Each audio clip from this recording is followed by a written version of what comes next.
उसमें से 5 अणुव्रतों के 5 5 अतिचार, 25 अतिचारों के बारे में आपने जाना। अब आगे 3 गुण व्रत हैं, उनके बारे में जानेंगे। मंगलाचरण के साथ प्रारंभ करती हूँ 6 ढाला का स्वाध्याय। 3 भुवन में सार, वीतराग विज्ञानता, शिव स्वरूप शिव का, नमो त्रियोग समारिके।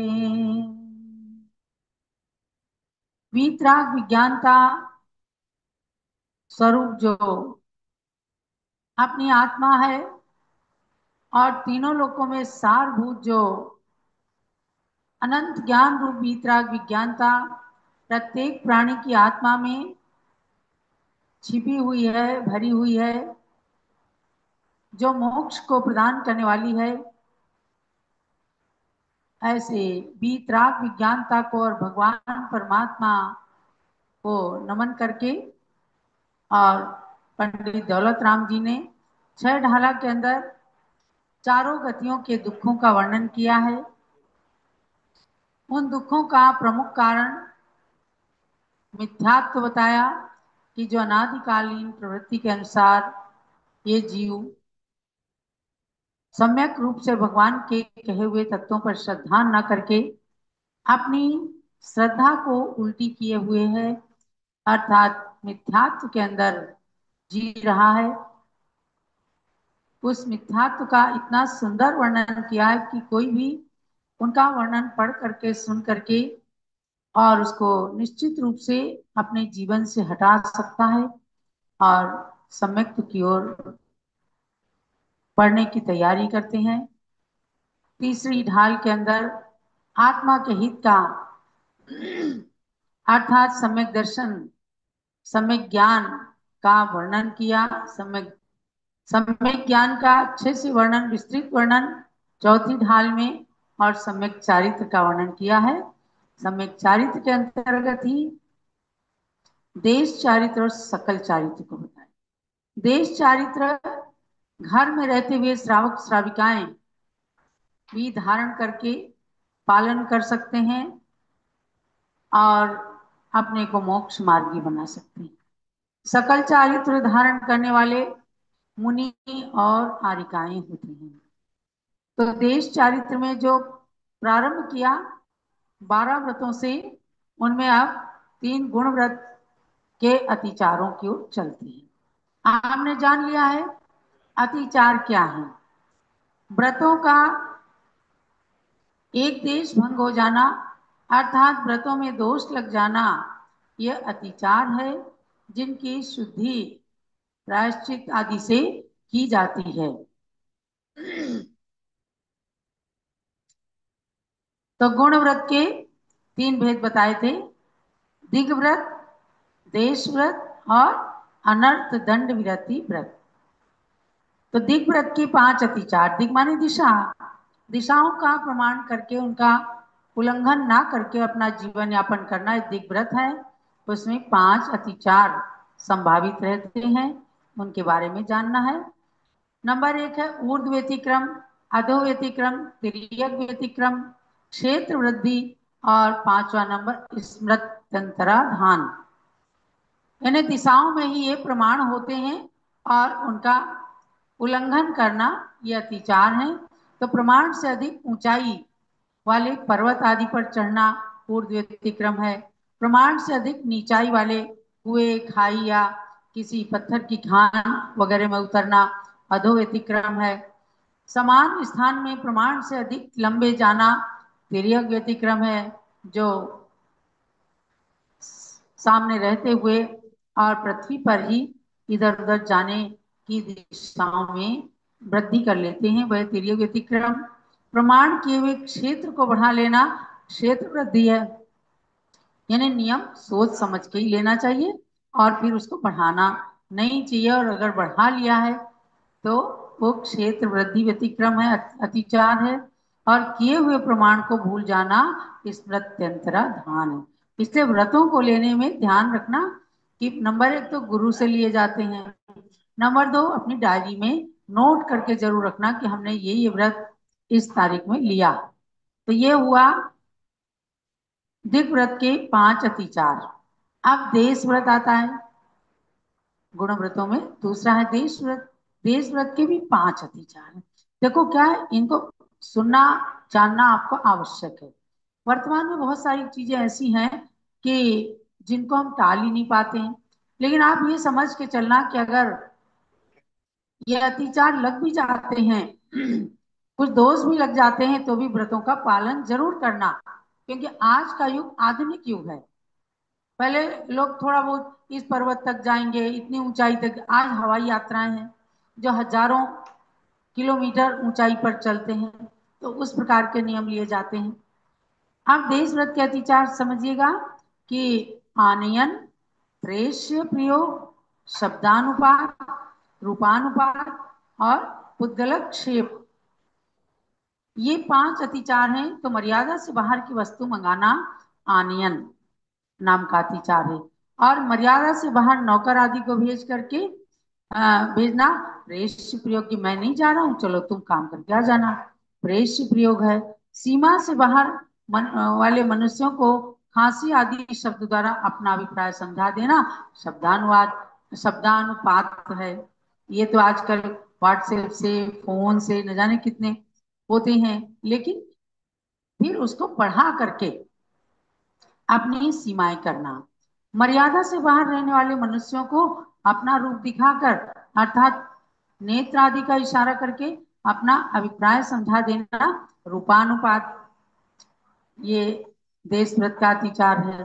पांचवा अतिचार जो पुद्गलक्षेप है, मर्यादा से बाहर कंकड़ पत्थर आदि फेंक कर अपना अभिप्राय समझा देना पुद्गलक्षेप है। अब इन व्रतों को सुन करके आप तो सोचेंगे अतिचारों को कि तो हम धारण ही नहीं कर सकते, कर सकते हैं। अब अपनी मर्यादाओं को आज के अनुसार करना, लिमिट करना है। क्या इतने देशों तक व्यापार करेंगे, या 4-5 देशों का ही खुला कर लिया, ताकि जब भी किसी देश से कोई व्यापार की जाने आने की प्रक्रिया हो तो उसमें अपने को दोष ना लगने पाए। देश व्रत के बाद आता है अनर्थ दंड विरति व्रत। उसके भी 5 अतिचार होते हैं। कौन कौन से? नंबर 1 कंदर्प, नंबर 2 कौतकुच, नंबर 3 मौखर्य, नंबर 4 असमीक्षाधिकरण, और नंबर 5 उपभोग परिभोगानर्थक्य। बहुत ही सूक्ष्म दृष्टि से हमारे आचार्यों ने इन ग्रंथों का शावकाचार, मूलाचार, इन सागार धर्मामृत आदि ग्रंथों के अंदर वर्णन किया है इतनी सूक्ष्मता कि भावों से भी हमें दोष न लगने पाए, इसलिए इन सब चीजों को बताते हैं। आज अपने जैन धर्म से बहिर्भूत लोगों को तो ये पता ही नहीं है कि अतिचार भी कोई चीज होती है, व्रत भी कोई चीज होते हैं, उनमें दोष भी लगते हैं। जब कोई व्रत ही नहीं जानते तो दोष की बात ही नहीं आती, उनके तो अनाचार ही अनाचार रहता है, यानी पाप ही पाप रहता है। जो पुण्य करने की ओर अग्रसर होते हैं, व्रतों को पालन करते हैं, तो उनके ही अतिचार लगते हैं। जैसे कोई साइकिल चलाना सीखता है, गाड़ी चलाना सीखता है, एक्सीडेंट भी होता है, चोटें भी आती हैं, तो इसका मतलब ये नहीं है कि फिर उसको सीखते ही नहीं है। सीखते हैं और फिर चोट आती है, मलहम पट्टी करवाते हैं, फिर से चलते हैं। ऐसे ही व्रतों का है। आपके बच्चे जब छोटा छोटा नियम लेते हैं, मान लीजिए किसी ने लिया कि गर्मी की छुट्टी में हम रात में भोजन नहीं करेंगे क्योंकि ज्यादा घर में ही रहते हैं, या कुछ दिन के लिए जंक फूड नहीं खाएंगे, फास्ट फूड का नियम ले लेते हैं, तो आप उनको रोकिए मत, उनको नियम लेने दीजिए, ताकि बच्चों में नियम लेने की एक भावना बनी रहे कि हमारे गुरु लोग इतने कठिन नियम पालन करते हैं और हमें छोटे छोटे नियमों का पालन करने के लिए कहते हैं। अगर उसमें कोई दोष भी लगते हैं तो आप उसका प्रायश्चित दिलाने की कोशिश करें।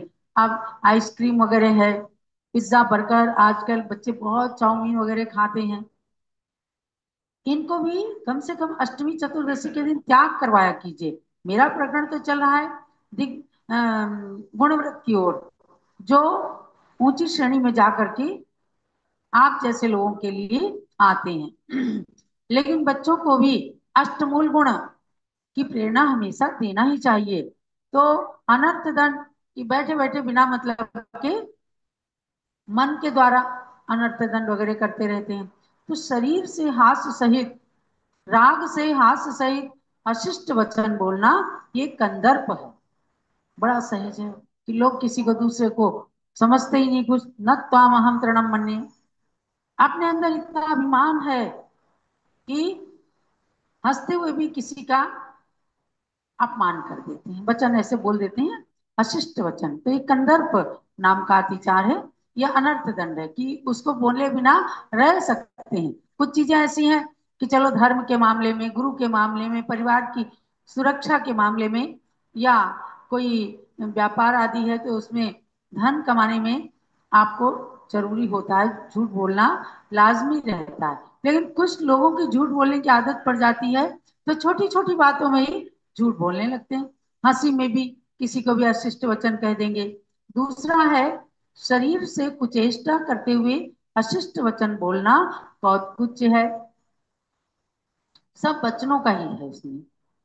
धृष्टता पूर्वक आवश्यकता से अधिक बोलना मौखार्य है। समझ नहीं पाते लोग, और कोई भी बात कर रहे हैं बीच बीच में बोले जा रहे हैं, आवश्यकता से अधिक बोले जा रहे हैं। वचनों को बहुत तोल करके बोलना चाहिए, और जहां उन वचनों की वैल्यू हो, जहां उन वचनों की जरूरत हो, वही बोलना। कम से कम जब कोई बड़े लोग बात कर रहे हो तो उसके बीच में कभी भी नहीं बोलना चाहिए। और चौथा कहा कि उपभोग बिना प्रयोजन के मन वचन काय की अधिक प्रवृत्ति करना असमीक्षाधिकरण है। अब देखो, मन को भी चलाते रहते हैं कि इसका किसी तरह हित हो जाए, या कुछ भी ऐसे मन के अंदर कटु विचार लाते हैं, वचनों से बोलने लगते हैं, काय से ऐसी प्रवृत्ति करते हैं कि इसको दुख हो, इसको कष्ट हो, और इसका अपमान हो जाए। तो ये असमीक्षाधिकरण है। अब भोग उपभोग के पदार्थों का आवश्यकता से अधिक संग्रह करना उपभोग परिभोगा नर्धक है। यानी अनर्थ होने की जिनमें संभावना रहती है। अनर्थ माने कि बिना मतलब हिंसा का पाप लग रहा है, बिना मतलब जब थोड़े सामान से अपना काम चल रहा है तो भी परिग्रह इकट्ठा कर रहे हैं। भोग परिभोग की चीजों को लेकिन लालच रहता है, इसमें वृद्धता रहती है, मूर्छा रहती है, नहीं होते हुए भी लेने की भावना रहती है। आवश्यकता से अधिक संग्रह करना उपभोग परिभोगा नर्धक्य है। उपभोग परिभोग की वस्तुएं लीजिए, ऐसा नहीं है कि नहीं लेना है, लेकिन आवश्यकता से अधिक संग्रह करने में उनका अनर्थ होने की यानी पाप संचित होने की संभावना रहती है। इसलिए इनको अतिचार के रूप में बताया। अब आएंगे शिक्षाव्रत के 5 अतिचार। शिक्षाव्रत कितने होते हैं? 4। 5 अणुव्रत, 3 गुणव्रत और 4 शिक्षाव्रत। तो 4 शिक्षाव्रतों के भी 5 अतिचार हैं, और उन अतिचारों को के बारे में मैं कल आपको ले चलूंगी। आज आपको इतना जानना है कि सबसे प्रारंभ में महामंत्र नमोकार का स्मरण करते हुए अष्टमूल गुणों का पालन करना। अष्टमूल गुण मध्य मांस मधु का त्याग, ये 3 मकार कहलाते हैं। इनके प्रारंभ में मां शब्द है, मध्य मांस और मधु, तो इसलिए इनको कहते हैं 3 मकार। मां से शुरुआत होती है। इन तीनों में त्रस हिंसा का घात होता है। शराब कहीं पीना नहीं, कभी भी दोस्तों की संगति आने पर भी बच्चों के अंदर संस्कार डालना है। आपको ना अंग्रेजी शराब पीनी है और न देसी शराब। आज कॉकटेल पार्टी विवाह शादियों के अंदर चलने लगी हैं खुलेआम, और उसको मोस्ट मॉडर्न मैरिज कहा जाता है। लेकिन आपको ये जानना है कि मॉडर्न होकर के भी कम से कम हम अपने सिद्धांतों का हनन ना होने दें। कितने ही लोग आते हैं बताते हैं हम लोगों से जो निकट से जुड़े हुए हैं कि माता जी अगर 10 कार्ड शादी के आते हैं तो 8 के अंदर ये लिखा रहता है। और युवा वर्ग इसको अच्छा मानते हैं, और ये मानते हैं कि हम आज के मॉडर्न युग में जी रहे हैं। मॉडर्न युग का मतलब ये नहीं है कि आप अपने सिद्धांतों को खत्म कर दें या अपनी आत्मा का अपने आचरण से घात करने लग जाएं। आप स्वयं पीते हैं और पार्टी के नाम पर शादी में सैकड़ों हजारों लोगों को पिलाते हैं। कितना पाप आपने अर्जित किया।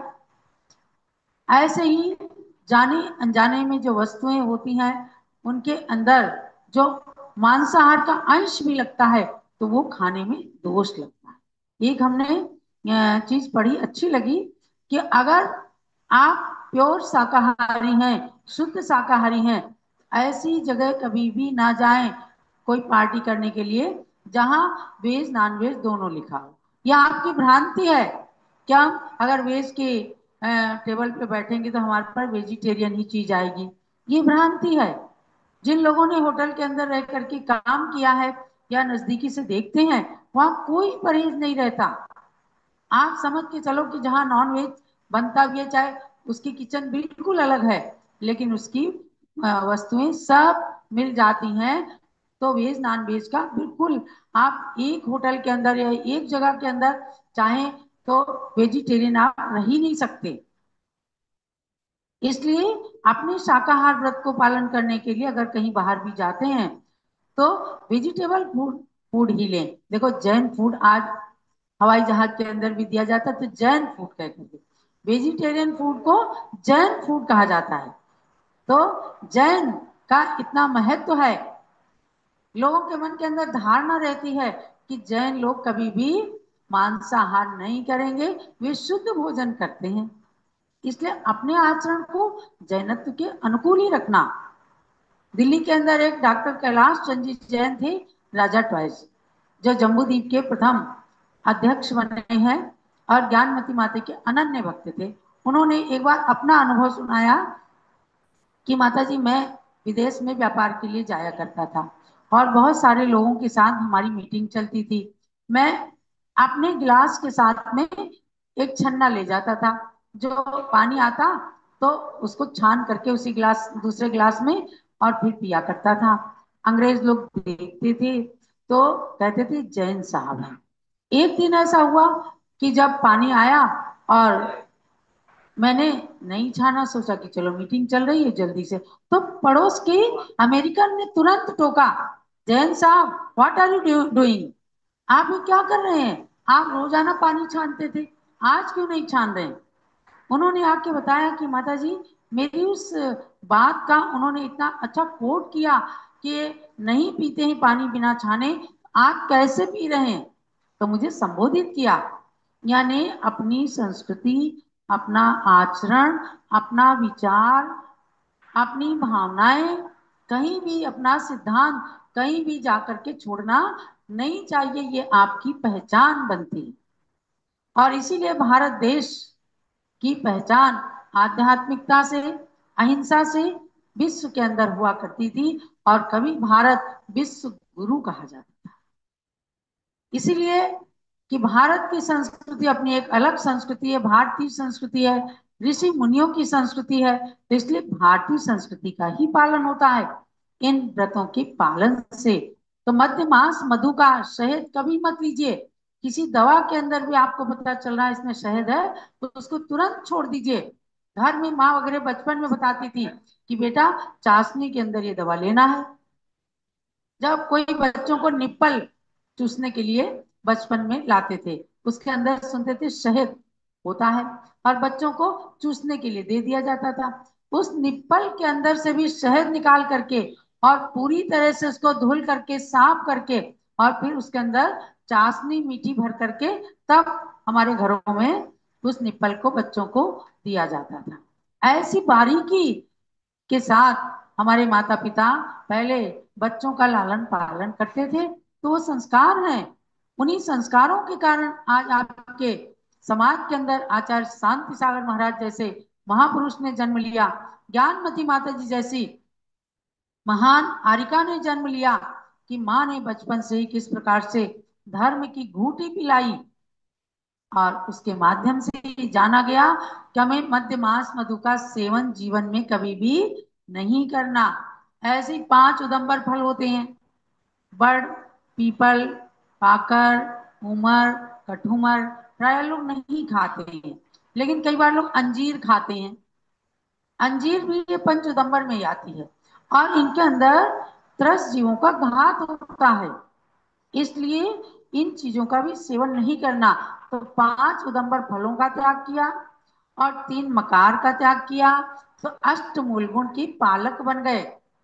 और अष्टमूल गुण ये हमारी नींव है। मूल, मूल माने जड़, गुणों की जड़ है। अगर हम जड़ को काट देंगे तो आगे के गुण तो कहाँ गए पता ही नहीं चलेगा।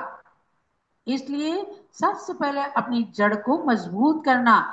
स्वयं तो अष्टमूल गुण के पालक मेरे जो स्वाध्यायी भाई बहन उनका तो सबका होगा ही, लेकिन अपने बच्चों के अंदर आपको अपनी आगे की पीढ़ी को भी धर्म के मार्ग पर लाना है। और केवल धर्म के मार्ग पर इसलिए नहीं कि हम पूजा पाठ करते हैं तुम भी करो, इस पर लाना है कि हमने पाप नहीं किए हैं, तुम भी पाप नहीं करोगे। हम नरक तिर्यंश योनि में नहीं जाएंगे, आप भी नहीं जाओगे, तब जाकर के यही उनके प्रति बड़ा उपकार होगा। लेकिन जो माताएं बहनें कहती हैं, बड़े आराम से कहती हैं, हाँ बेटा जो खाना है फास्ट फूड जाओ ले आओ खा लो, नहीं उन्हें रोकना। पहले शुरू शुरू में आप सप्ताह में एक दिन उनको त्याग कराओ कि आज आप कोई फास्ट फूड नहीं खाएंगे। उसके बाद धीरे धीरे 10 लक्षण पर पूरे भादों के महीने में ऐसे उनको आप कदाचार से सदाचार से यानी दुराचरण से सदाचरण की ओर ले आएंगे। तब हमारी भारतीय संस्कृति पंचम काल के अंत तक जैन संस्कृति बची रहेगी, बनी रहेगी। यही कह करके आज के स्वाध्याय का सार समझना कि पहले अष्टमूल गुणों को धारण करके फिर आगे के व्रतों की ओर बढ़ना। चलो दात सांग मई जिनवाणी माता की जय।